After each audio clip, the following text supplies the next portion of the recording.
బులెటిన్లో ఇప్పుడు speed news చూద్దాం. ఓ టీడీపీ కార్యకర్త ఎన్టీఆర్ విగ్రహానికి ఉరివేసుకుని ఆత్మహత్య యత్నానికి పాల్పడ్డాడు. ఈ సంఘటన ప్రకాశం జిల్లా ఎర్రగొండపాలెంలో ఇవాళ జరిగింది.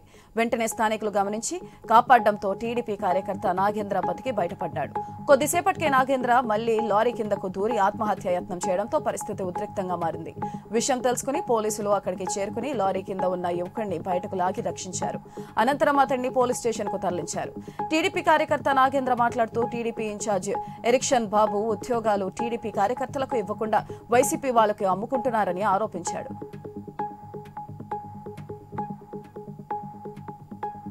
ఎయిర్పోర్ట్ అథారిటీ ఆఫ్ ఇండియా బృందం ఇవాళ శ్రీకాకుళం జిల్లాలోని నూతన ఎయిర్పోర్ట్ నిర్మాణం కోసం స్థలాన్ని పరిశీలించింది.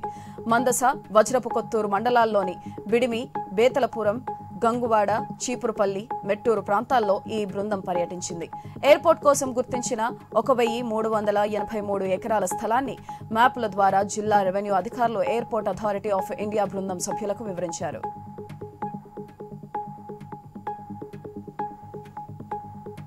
విద్యాశాఖలో పొందుపరిచిన నిబంధనలను కాదని తమ పాఠశాల నిబంధనలు పాటించాలంటూ విద్యార్థులపై మతపరమైన ఆంక్షలు విధించడంతో విద్యార్థుల తల్లిదండ్రులు తీవ్రంగా ఆగ్రహించారు.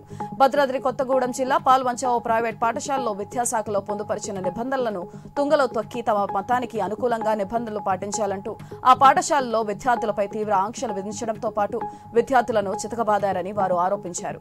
దీంతో విద్యార్థుల తల్లిదండ్రులు పాఠశాల యాజమాన్యం తీరును తప్పుపడుతూ పోలీస్ స్టేషన్లో ఫిర్యాదు చేశారు.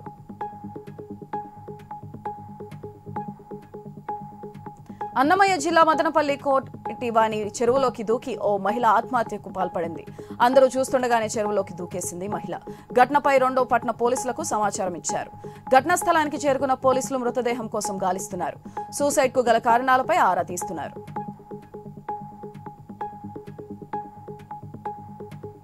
నంద్యాల జిల్లా డోన్లో విద్యుత్ శాఖలో కీచక అధికారి రెచ్చిపోయిన ఘటన ఆలస్యంగా వెలుగులోకి వచ్చింది.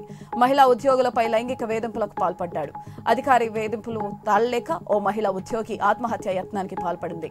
ఘటనపై స్పందించిన ఉన్నతాధికారులు డీఈని బదిలీ చేశారు. అనకాపల్లి జిల్లా పరవాడలో గ్రామస్తులు, ప్రజా సంఘాల నాయకులు ఆందోళనకు దిగారు. తాడి గ్రామానికి సమీపంలోని సర్వే నంబర్ 116లో రామ్కి యాజమాన్యం అక్రమంగా ల్యాండ్ ఫిల్లింగ్ చేస్తున్నారని, దాన్ని వెంటనే ఆపాలని డిమాండ్ చేశారు. ఆ భూమికి సంబంధించిన అన్ని పత్రాలు తమ వద్ద ఉన్నాయని తెలిపారు. యాజమాన్యం వెనక్కి తగ్గకపోతే తీవ్ర పరిణామాలు ఎదుర్కోవాల్సి ఉంటుందని హెచ్చరించారు. హల్చల్ అభివృద్ధి దిశగా మతపరమైన ఆంక్షలు, సూసైడ్, కీచక అధికారి నిరసన బాట.